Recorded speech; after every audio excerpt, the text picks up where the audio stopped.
The Seahawks got back to their winning ways in Tennessee, but it wasn't necessarily because they were firing on all cylinders inside the opposing 20. What has gone wrong in recent weeks in the red zone? We're going to be diagnosing those issues and coming up with some solutions here on our Monday edition of Locked On Seahawks.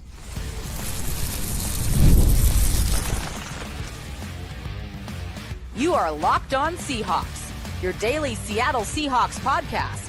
Part of the Locked On Podcast Network, your team every day. Greetings, 12. This is Corbin Smith, host of the Locked On Seahawks podcast, your daily Seahawks podcast, part of the Locked On Podcast Network, your team every day. Glad to be joined here on our Monday episode by my co-host in crime, Rob Rang. And a special thanks to each and every one of the 12s listening in, whether you're in Richfield, Washington, or Reno, Nevada. We greatly appreciate you making Locked On Seahawks your first listen 5 days a week and helping the Locked On Podcast Network become the #1 sports podcast network. The Seahawks back in the win column on Sunday. Not necessarily the finish they were looking for, but a win is a win, 30-24 over the Titans. We'll have our Monday Musings, our in-depth takeaways after watching the All-22. We're going to have a Monday mailbag tackling your questions from all of the major social media platforms and much more. Brought your way courtesy of our friends at FanDuel. Right now, new customers can bet just $5. And if your bet wins, you'll get $300 in bonus bets to use across the app. Now for your lead story here on our Monday edition of Locked On Seahawks. The Seahawks bouncing back from their tough loss in LA, putting up 30 points against the Tennessee Titans and holding on for a 6-point win. The Titans having kind of an interesting fourth quarter to make it look closer than what the game really was. Sometimes that happens in the National Football League, especially when guys like Cam Ward start making #1 overall pick worthy plays the way that he did down the stretch. But Seattle gets the win. They scored 30 points. Sam Darnold was efficient with the football.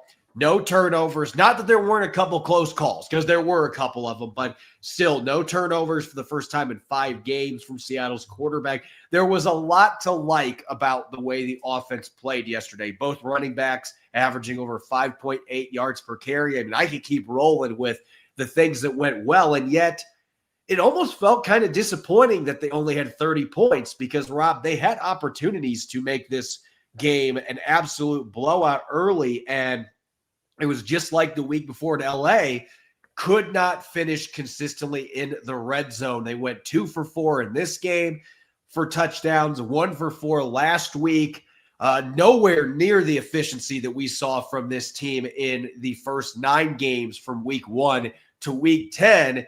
And I know a lot of people will say, well, it's a very small sample size. It's 2 games, but that's 8 quarters worth of football. That's still a significant chunk of the NFL season. And so I think it is worth looking at what is not working for this team right now that was in those first 9 games, and whether or not this is really a big problem or if it's just one of those things where you have a couple games swoon and then you can get your mojo back.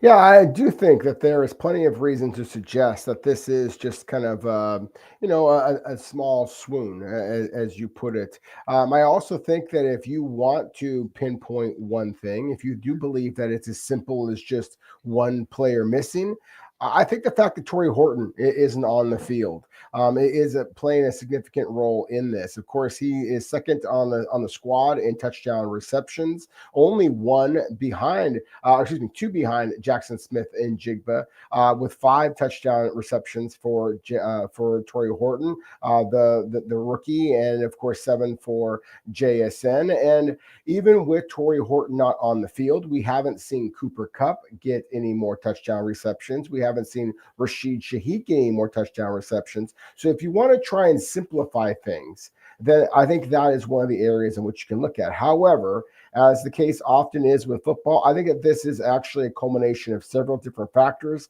whether it be pass protection at times struggling, whether it be Seattle's running backs making, kind of questionable decisions with the football, Clint Kubiak making some interesting play calls. I think that, again, and then obviously some penalties that we saw in this game. A couple of, there was a penalty on Sam Darnold for delay a game. Delay game, thank you. There was a couple of different penalties for false starts. So I think you have to give some credit to the opponent that you're facing as well. Look, say what you will about Tennessee's offense. Their defense, while statistically hasn't been that impressive, when you have players like Simmons and Kevin Winston, the safety, is playing at a very high level as well and made some big plays in this particular game. Also, it does complicate things, especially when Seattle gets so close to in the red zone, and they have so many bodies are compressed there until you get a dominant running game, then it really just kind of clumps up everything in the middle. And that's where Seattle has been having some of its struggles. Yeah, and I think, the penalty thing is worth pointing out. I think that was a much bigger issue in this particular game. The LA game, I don't think they had any penalties in the red zone. So that wasn't an issue last week. But this week, and Sam Darnold pointed out the delay a game after the game yesterday, his press conference, that set him back 5 yards, which in the red zone, that's a big deal. It's always a big deal, but especially in the red zone when you have an opportunity maybe to still be able to run the football. If suddenly you have 3rd and 7 instead of 3rd and 2, changes what you can call with the playbook there. So I think that the penalties played into it. One thing I have noticed these last 2 games, and maybe Torrey Horton is a reason for this, though I would think having Rashid Shaheed would not necessarily, change that very much for Seattle. But it seems like they've had a hard time, other than Jackson Smith and Jigba's touchdown yesterday, where that was basically stealing candy from a baby, throwing wide open between 2 defenders that were nowhere near him in coverage. Generally, it seems like the receivers have had kind of a hard time creating a separation when they've had 2nd and 3rd downs, where they didn't run the ball well on early downs, so then they get in a situation where the playbook, again, is not opened up. You don't have run and pass both there, and teams are just taking away Sam Darnold's options, and he's having to throw the football away. He's had to do that 3 times in the red zone the last 2 weeks, and look, I'd rather have that than throwing it to the other team, as we have seen a few too many times. So you take that with what it is and say, look, you live to fight another down, we at least get 3 points, but I do think the early down running has not been quite as good as it was in those first 9 games, which is ironic because I think the run game in general has been better the last 2 weeks. So it's kind of a weird mix of stats when you consider they've been good everywhere except inside the 20. There's been a few exceptions. Zach Charbonnet's touchdown yesterday was a fantastic run. I thought Tennessee had that sniffed out, and he found a way to get to the boundary and then turn up field and score. So it's not as if they haven't had any success in the red zone. They haven't had any turnovers in these 2 games. But you look at the numbers. This was a team the first 9 weeks that was scoring touchdowns, almost 68% of their red zone drives, which was tied for 6th in the NFL. Right now, these last 2 weeks, 37.5%, which is in the bottom third. That is not where the Seahawks want to be, especially with the talent that they have. And you look at the way things played out yesterday, the throw to A.J. Barner that bounced off his chest, and I was in the press box thinking for sure that's going to get intercepted because it got knocked up in the air, and that's what happens usually in those plays. They were fortunate that it didn't, but that was what I thought Sam Darnold should have just taken off, and I think he needs to trust his legs a little bit more. It feels like early in the season he was more willing to do that. In these last few weeks, he's been, it's ironic. I'm going to say he's gun shy with his legs, but it does seem like he has been less willing to do that when I think that was something that was working well for him in the early stage of the season. So if there's a bunch of green grass in front of you, go take it. And I'd like to see him do that. I think he could have maybe scored on that play that A.J. Barner had bounced off in double coverage and almost got intercepted. No, I 100% agree with you on that particular play. If Darnold just streaks towards the left pylon there, then it is very possible that he is able to get in, especially with the way that defenders essentially are being trained to ease up when they see a quarterback running towards them. Just the way that the NFL is, calling penalties now when anybody even breathes wrong on a quarterback. So when you have a quarterback that has Sam Darnold size, then yes, I do wonder if that wasn't something that perhaps he should have done. If this was a game that I feel like the Seahawks were feeling was a little bit more desperate, I think that they thought that this was a game that they basically had control of. And Barner was breaking free on that particular play. And you can kind of cherry pick a view on that play and show Barner as being wide open. But when he is wide open, you have to understand that Darnold is running to his left, and then he has this mass of humanity as far as the Seahawks offensive line and the Tennessee Titans defensive line that is still between he and Barner as he's breaking free. So again, if you're watching some of the views that are out there on social media, then it makes it look like Barner is wide open, and he is, except from the perspective of the quarterback. And of course, that's the only perspective that matters. So again, I do think that a dual threat quarterback, one who is willing to run, something that Cam Ward did with great effectiveness in this game, obviously had a rushing touchdown, had more rushing attempts for more rushing yards in this particular game against the Seahawks than he has in any of his previous games in the NFL.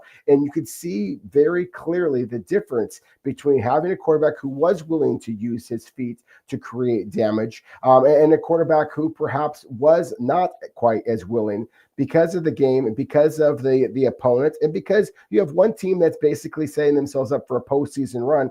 Frankly, while I'd love to see Sam Darnold take the ball and run it right there, I also like the idea of him protecting himself, because this team is going nowhere if they don't have one of the best quarterbacks in all of the NFL under center for them.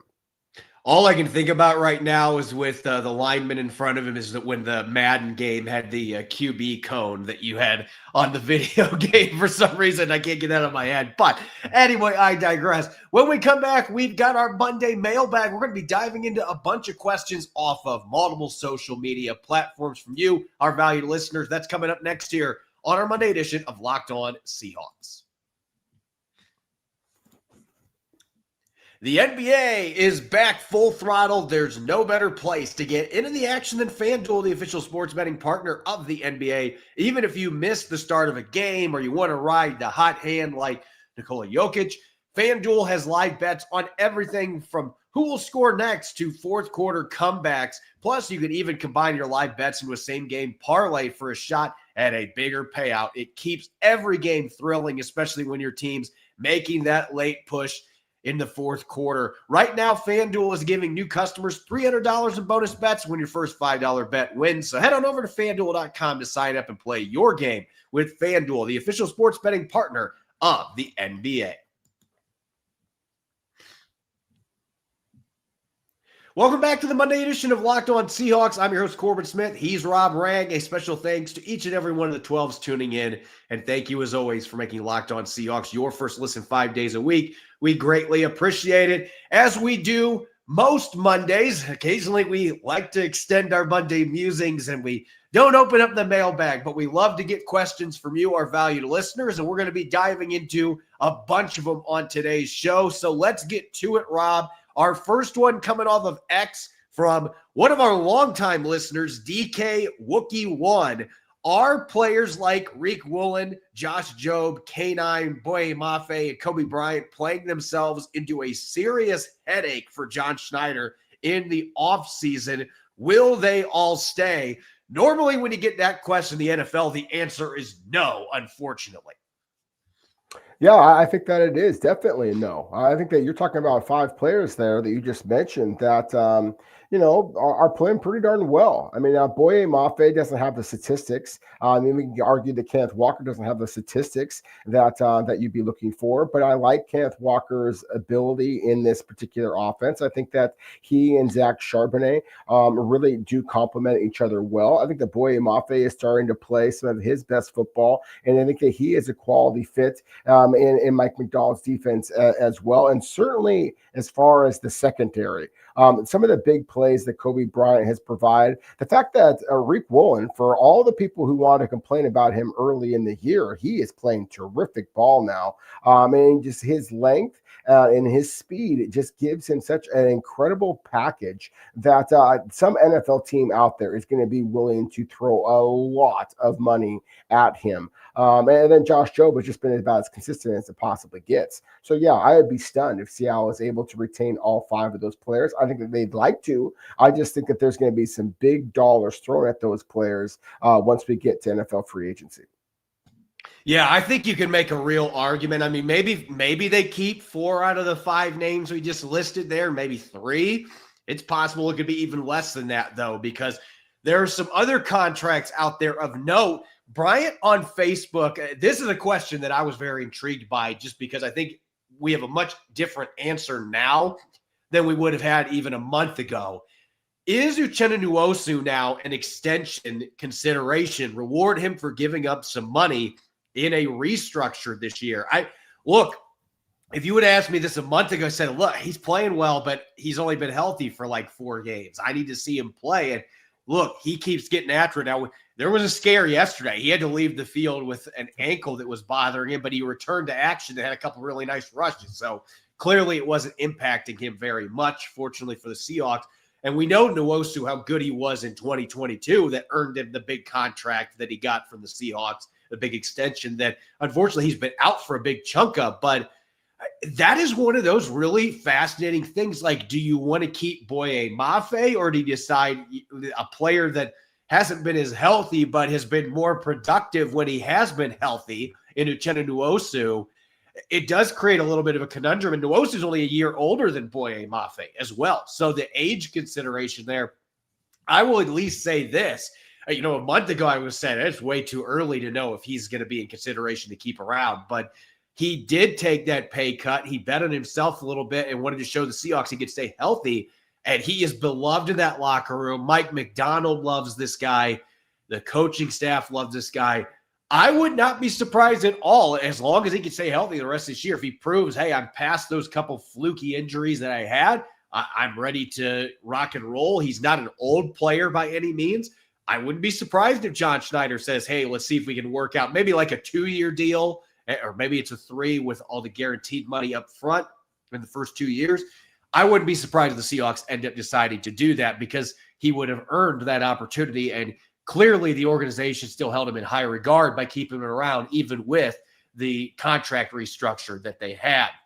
Our next question coming off Blue Sky. And Rob, you being the draft analyst here, this one might make you have to think for a second. If you could redo the Jalen Milroe pick for a player more involved on the roster, who would it be? And I had to look at who was even available at that point to be able to make that kind of a distinction, or maybe just what position group they didn't hit on that maybe would make some sense there. Yeah, I'd have to go back and kind of look at my notes, but one of the positional groups that I still have some concern about is at the inside linebacker position. As we've talked about this on many occasions. Look, I am not surprised that Drake Thomas has played as well as he has. He was a guy that when the Seahawks were able to steal him from the Raiders, I was very excited about that and love the way that Patrick O'Connell played in this particular game. But still, inside linebacker to me long term is a little bit of a concern. So I definitely understand the idea that if you were going to go back in time, hindsight of course is 2020, and be able to draft a player at that position, sure, I think that would make some sense. That said, guys, because I do follow the NFL draft as much as I do, of course, then I can tell you right now that Jalen Milroe would actually be a higher draft pick this year than he was last year. This quarterback class has got an awful lot of talent, an awful lot of question marks. And so if you are a team that where the Seahawks were a year ago, where there was some optimism that Sam Darnold was going to be a very good player, but at the same time, you also had some concerns. You definitely want to be drafting a quarterback for the future. I think that the Seattle feels pretty darn good about where they are and the decision that they made to draft Jalen Milroe, because, it remains to be seen what's going to happen the rest of the way. And Milroe's upside is absolutely through the roof. Next question here coming off of X from Miguel Martos. I was happy to see Sam Darnold throwing to the flats checkdowns when pressured. Do you think this is a response to his turnovers? I absolutely think it was a response to the turnovers. And I'm sure that he had Clint Kubiak in his ear about that, because this is an offense, and we talked about this last week, this is an offense that normally the Shanahan scheme, running backs are heavily involved in the passing game.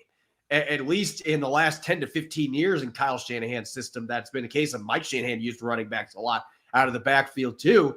And Kubiak had a history of getting the ball last year with Kamara in New Orleans, getting running backs involved. So I'm sure he has been in Sam Darnold's ear like, look, we want you to be aggressive, but like sometimes it's okay to dump it off to number 9 and let Ken Walker do his thing, like on that 29-yard screen that he had in yesterday's game. Just let him go to work with the ball in space. Dish it out to your tight ends. I mean, there's all kinds of different options there, but I'm glad to see that he's doing that a little bit more. There were a couple plays yesterday where he still threw it when there was not necessarily open checkdowns. So those are things that got to be looked at. But yeah, I think that this is probably coming from both the quarterback and the play caller watching film like, hey, we got to get this guy, Zach Charbonnet as well, involved more in the passing game, and it helps loosen things up. Jay Ascent said yesterday he's feeling that already yesterday. Like teams are having to cater to that a little bit more. That's making it a little easier for me to be able to get downfield. All right, Rob, a question here coming off of Threads from I.S. Hewitt. What is the reason we are not forcing more turnovers on defense? Is it scheme, effort, opportunities, personnel, or anything else? Basically, what the heck is going on here? Why can't we make turnovers? Well, I think that there is a lot of different reasons for it. I think for one, the caliber of quarterback play. Now, look, Cam Ward obviously is a rookie. He has had some mistakes, but at the same time, while he has had some fumble issues, he hasn't thrown an awful lot of interceptions. And of course, you're coming off the heels of Matthew Stafford, who is just playing at an exceptional level, probably the best football of his entire NFL career. So I think that the recency bias thing is there. I also think we talked about this a couple of episodes ago, Corbin, about the fact that I think the Seahawks fans' expectations of Rick Woolen, for example, are just through the roof because of the fact that he, led the NFL in interceptions as a rookie a couple of years ago. Well, NFL teams recognize that fact as well. And so they are not throwing as many jump ball opportunities his direction. Devin Witherspoon is obviously a playmaker as well. So teams are very cautious about throwing the ball to him. And then I think Josh Jobe, frankly, has dropped some interception opportunities. I am surprised, considering how physical that Seattle is, that they haven't created more forced fumbles. And Mike McDonald's kind of talked about that as well. I do think that you're going to see kind of that regression, go back a little bit more to what is more average. And I think you're going to see more forced fumbles occur over these last 6-7 games of the regular season, just because this is too physical of a football team not to have more forced fumbles than they have at this point in the season. Our last question here coming up next from Elo Tato. How far under the radar is Brandon Peely as a contributor to this run defense? It seems like every 4th and short, he's always around the ball. You ain't lying. I mean, we got to see Mike McDonald's reaction yesterday after that 4th down stop on the sideline. I can't repeat everything that he said, but how excited he was there for that play. And look, this is a guy that we've talked about it before this year. Like when he played some games early in his NFL career, he didn't look like he was an NFL player to me. He was on a practice squad for a long time because he just hadn't been able to get to that next level. But something has clicked for him, and he looked better in preseason games this year.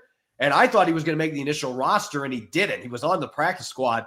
But now that he's getting his opportunities, you're seeing the guy that would, he played some edge in college. I mean, this guy is an athlete for his size, and you can tell that he is dominant against those multi-blocks in the middle. I mean, he was going against 2 guys blocking on him, and he just drove them back on that play into the running back. So I don't think you can overlook his play right now. He is doing a really nice job. And I think Quentin Bohanna gave him some good reps yesterday on defense too. So both those big guys are helping fill the void that Jonathan Hankins was maybe supposed to have this year and isn't going to play this season. But I think Peely especially, he has been fun to watch his development this season. When we come back, it's Monday Musings time. We're going to dish out some takeaways from yesterday's game after watching the All 22. That's coming up next year on our Monday edition of Locked On Seahawks. Today's show is brought to you by our friends over there at Peloton. Look, folks, it's time to break through the busiest time of the year with a brand new Peloton cross-training Tread Plus that's powered by Peloton IQ. It's Peloton's most elevated technology and equipment yet that gives you real-time guidance, and it gives you endless ways to move, whether you want to work out by yourself or if you want to work out with your favorite instructor, like my personal favorite, Alex Toussaint. He always gets me fired up to tackle the day. And the thing I like about Peloton, it helps me achieve more in less times. They have features that help you plan, stay motivated, track your progress, and Peloton IQ also provides personalized workout plans and recommendations. That's something that I use right now during the busiest time of the year covering the NFL. They plan my workouts for me based on my mood, my vibe, and also my favorite instructors. So make sure you check it out and use it because it also helps you correct your form in real time, and it maximizes your reps. It counts your reps so that you can do it smarter, safer, and more efficient. Let yourself run, lift, flex, push, and go. Explore the new Peloton cross-training Tread Plus at onepeloton.com. Welcome back to the Monday edition of Locked On Seahawks. I'm your host, Corbin Smith. He's my co-host in crime, Rob Rang, and a special thanks to all the 12s who are tuning in. Thank you, as always, for making Locked On Seahawks your first listen 5 days a week. The Seahawks improving their record to 8-3 in Nashville on Sunday, a 30-24 win over the Fighting Titans. I mean, look, Tennessee's got a bad record, but they've got a lot of one score losses, I should say, this season. They've been competitive in a lot of their games. They just haven't been able to find ways to win. They've got one victory this season. Nonetheless, let's get to our Monday musings. Rob, you and I've had our chance to look at the All-22. I'll have a few more viewings before I get my report card up on Emerald City Spectrum. I always watch at least 3 or 4 times because there's always something I miss the first or second time. But we've got our initial thoughts coming out of this film, and I know that you are just fired up to talk about a certain rookie in the trenches. I mean, I can't remember the last time an offensive lineman won Offensive Rookie of the Year, but I'm really interested to see why you think it might actually be a possibility this season. Well, it's not that I think it's a possibility. I think that that it just should be a possibility, just because I think that Gray Zabel is playing at an exceptional level. Look, he had 2 penalties called against him in yesterday's game. But Corbin, as we broke down this particular matchup against the Tennessee Titans, the biggest concern, of course, was number 98, Jeffrey Simmons. The fact that Jeffrey Simmons and Devondre Sweat racked up a total of 3 tackles, 1 quarterback pressure, and that's it. I think is a huge credit to Gray Zabel. It's a huge credit, frankly, to Anthony Bradford, who doesn't get much credit, but deserves some credit for the way that he played. Look, I don't have to tell Seattle fans out there who just saw a catcher just get robbed from New York media, because it didn't get MVP or MVP votes that he should have got, that there's going to be another guy in Seattle. There's no chance that an interior offensive lineman from Seattle is going to wrestle away the Offensive Rookie of the Year honors from Jackson Dart, perhaps Emeka Egbuka, but Jackson Dart leads NFL rookies in touchdown throws as well as touchdown runs. Again, no chance that the New York media allows an interior offensive lineman from Seattle to somehow steal this award. However, I think a huge part of Seattle's success, of course, is due to the selection of Gray Zabel. He hasn't allowed a quarterback sack so far this season. And again, considering the talent that he has had to face, considering how frightened a lot of people were when he went down with the injury a couple of weeks ago, for him to come back and play as well as he has, I think that he absolutely deserves at least a spot on the all-rookie team and perhaps even Pro Bowl consideration. Yeah, look, the 0 sack measure, and I know there's going to be some people say, well, he's got a terrible Pro Football Focus grade. I could not. It is not possible for me to care less about Pro Football Focus grades. I love their advanced statistics. Those are the things I look at, what they've got charted. I don't care about grades, though. Like, anytime I see a 0.0, I'm like, okay, like, you might as well just say the guy didn't take the field if you're going to give him that kind of a grade. I don't understand how the grading system works. And this kid, I don't know how many blocks that I saw in my first watch here in the All-22 where he was taking two guys out of the play yesterday. And this was literally a week after it looked like I thought a season-ending injury potentially for Gray Zabel with the way that looked and having to be helped on the field. And for him to not only avoid a significant injury, but to be starting 7 days later and play, well, pretty much didn't even look like he had anything bothering him. He looked fully healthy out there. That's a testament to his toughness. That's a testament to his preparation, his love of the game, and getting after it. And he wasn't necessarily happy with his performance after the game, talking to reporters. He was saying, I had penalties. I thought that I got, humbled a little bit by Jeffrey Simmons. I mean, if you got humbled by Simmons in that game with what Simmons did or didn't do, I'm feeling pretty darn good about Gray Zabel. I'm also feeling really good about this run game in general right now. I mentioned this earlier, that the early down runs in the red zone haven't been as good, but everything else, we got to see several plays that popped for Zach Charbonnet and Ken Walker yesterday. They both averaged at least 5.8 yards per carry. They were running the football well. I guess my counter here, I'm so excited about that. My counter is, why weren't they leaning a little bit more on that late in the game when they really were trying to finish this one off? I thought Clint Kubiak got a little bit too trigger happy trying to get the passing game going to move the chains when they should have been trying to really chew clock. And they had a couple incompletions that stopped the clock, and it gave Tennessee more time to try to make this game interesting. He ended up cashing in to get within 6 points. So I love the way the run game is flowing. I feel like the rhythm is there. It seems like there's more consistency. We're not seeing as many of the negative plays that we were seeing in the first half of the season. Now I just want to see the finishing touch. I want to see that the play caller is able to find a way to do that. I want the offensive line to show that they can do that. When the other team knows you're running, find a way to get it done. So that's my 50-50 takeaway here. I'm really encouraged by where the run game is at, but I want more, meaning I want to see the finishing touch. When you have the game put away or a chance to put it away, be able to do it with your running backs and your offensive line. No question about it. And I do think that, again, I think that someone argued that, that Seattle was trying to throw the football because everybody's been kind of harping on Seattle to kind of step on the opponent's throat, and they were trying to be aggressive. But yes, you and I each are kind of running game aficionados and would like to see Seattle become more consistent in the running game. I also want to make sure that we talk about some of those reserves. We had one of our excellent, questions that we get from our viewers and our listeners, and Corbin often gets to say thank you to you all, so I'm going to echo that sentiment. Thank you so much. One of you mentioned Brandon Peely, and he was one of the reserves, and hell, at this point he is not even just a reserve, and with Jaron Reed being out the last several games now, Brandon Peely is playing a significant role in Seattle's running game. So I want to mention Brandon Peely, I want to mention Patrick O'Connell, I also want to mention DeAnthony Bell, all three of which I thought played very good games when called upon. Patrick O'Connell, and some of the massive collisions that he created, he led the squad with 5 assisted tackles, 8 tackles total. That was tied for second most. He had a tackle on special teams. It was not only the fact that Ernest Jones was down, but when Chaz Surratt went down as well in this game, playing special teams, and Patrick O'Connell was suddenly doing double duty on special teams as well as their starting inside linebacker.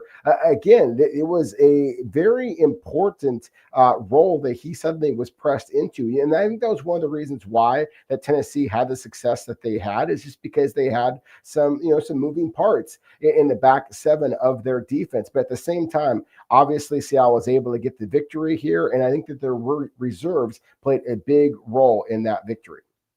And I think the flip side with that, and look, I got to be the pessimist today, I guess, with some of these topics, but I asked Mike McDonald about this yesterday, like the punt return, 90 yards by DK, that particular play, you didn't have Surratt on the field. You didn't have George Halani on the field. They were both out with injuries. They've been ruled out at that point.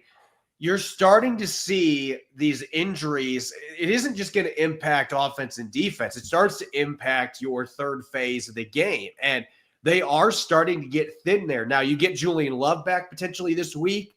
Then that maybe switches things up a little bit on who can play special teams. You got a couple other guys that are getting close to coming back. But it sounds like Tyakata could be going to injured reserve. Surratt, I would be shocked if he's not, because that ankle injury did not look good in yesterday's game. Who knows how severe the hamstring issue is for George Holani. I didn't think the update sounded good for Mike McDonald and any of them. It sounded pretty ominous today. I mean, you're talking about 3 players there. Okada was a core special teams guy before he had to play in Julian Love's place. You're talking about body after body that's going down, and you just have to keep chucking guys in. Eventually that catches up with you. So I think at least for these next few weeks, the special teams have been so good for Seattle. They had their issues in the second half of yesterday's game. I think that is something that bears watching here moving forward for the Seahawks team, because as good as they've been, it's like any other thing in football.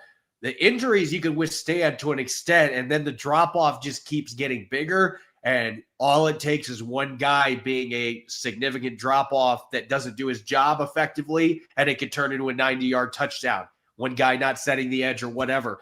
And so that is something I think that is going to be worth monitoring here for Seattle, because some of these key injuries now are guys who were key special teams players. You're hopefully going to be getting a guy like Derek Young back soon that can help fill some of that gap. But Seattle's got some concerns on that front, so that is going to be something to me to watch. The reserves are stepping up on defense, but with all these guys having to play snaps on offensive defense, now your special teams is getting further thinned out, and then you got guys doing double duty. That starts to become something that is going to bear watching here for Jay Harbaugh, Mike McDonald, and this entire Seahawks coaching staff. As always, you can follow me on X and Blue Sky at Corbin Smith NFL. You can follow Rob at Rob Rang. Make sure to subscribe to Locked On Seahawks on YouTube and wherever you get your podcast to make sure you don't miss a single episode. When we come back tomorrow, it's Tell the Truth Tuesday. We'll be dishing out our final takeaways from Sunday's game and shifting the focus to next week, home date with the Minnesota Vikings, who could be down to their third-string quarterback